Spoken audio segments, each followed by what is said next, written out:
And on the line, we're joined by Khulu Phasiwe, Eskom spokesperson, for more on Eskom having received a R4 billion loan from KfW to upgrade its grid with regard to renewable energy sources. Khulu, good to have you with us on the line today. I'd like you to give us more perspective on the relationship here that's been forged between Eskom and KfW, which is a German-based development bank.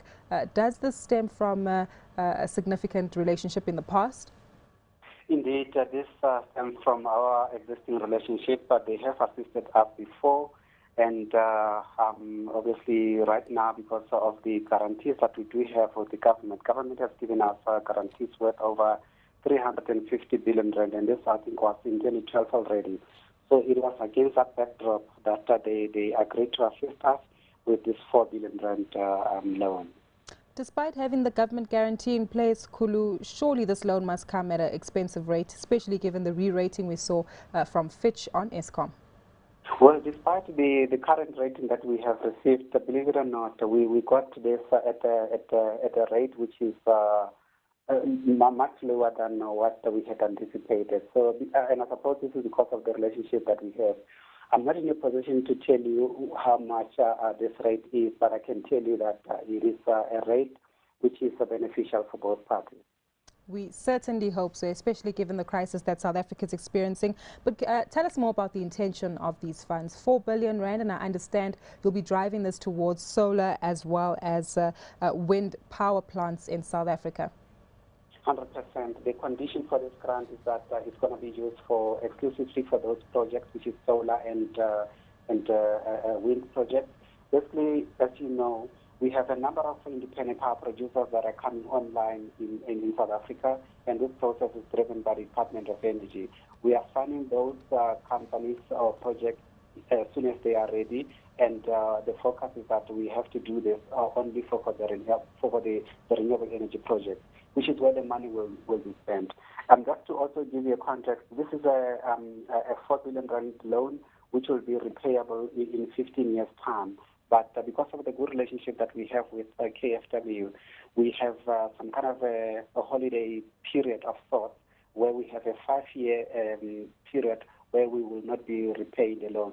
So in other words, once these projects are incorporated or start producing electricity, and we also get the money out of it, then it's only then that we will be paying back the money. So we'll pay after 5 years, in other words. Khulu, maybe if you could give us more perspective on these projects. What's the turnaround time, and how soon will the solar as well as the wind power plants that you alluded to actually be connected to the grid? Well, this will be determined by the pace at which they implement their projects. From our side, as soon as they are ready, so they have to get all the clearances from the Department of Energy, and once they have started and completed their processes in terms of building their projects, then we will facilitate the installation of network to their sites so that we can connect them to the grid, and that money will be used for those specific purposes.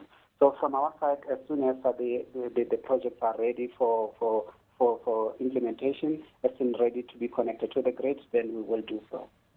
Just to close off with Khulu, I'm sure you are one of the Gauteng citizens who's felt the winter chills keep creeping through. What does this mean for load shedding prospects moving forward? Is there still significantly high demand? Well, unfortunately, yes. The risk of load shedding still remains with us. It is high for today and the rest of the week.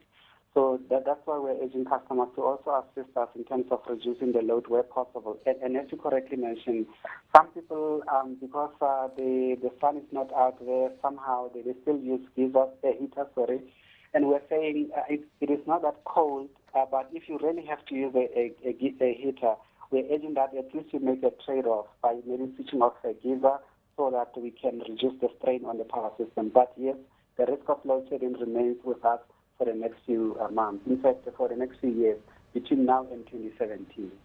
That's a long time, and we certainly hope that progress is made. Khulu, thank you so much for your time today.